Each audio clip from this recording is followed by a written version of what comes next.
We will discuss about the most important question of the chapter real numbers.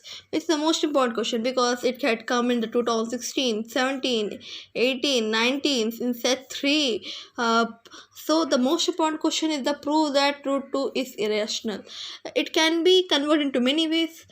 Prove that root 3 is irrational, prove that root 5 is irrational. So it can be converted in various ways. We will discuss the first method, and next video we will discuss the method 2. First we have to assume, let us assume that on the contrary that root 2 is rational, such that root 2 is p by q, means every rational number is in the form of p by q. We know that in the 9th class. So where q is not equal to 0, p, q are co-prime, means they have co-prime, means they have the factors, they have no factors other than 1. Yeah. So now root 2 is p by q. When we transport it to the other side, p is equal to q root 2. So squaring both sides, we get p square is equal to 2q square.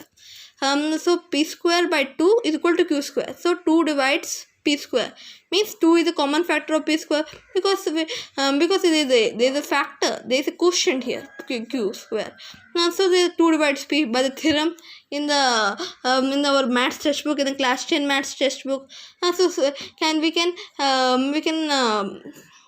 can assume this is the first statement.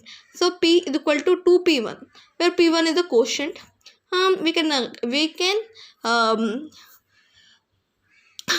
can substitute this p is equal to 2p1 in this equation, and we will get 2p1 whole square by 2 is equal to q square. That gives the value q square is equal to 4p square by 2. That gives value q square is equal to p1 square. So p1 square is equal to q square by 2.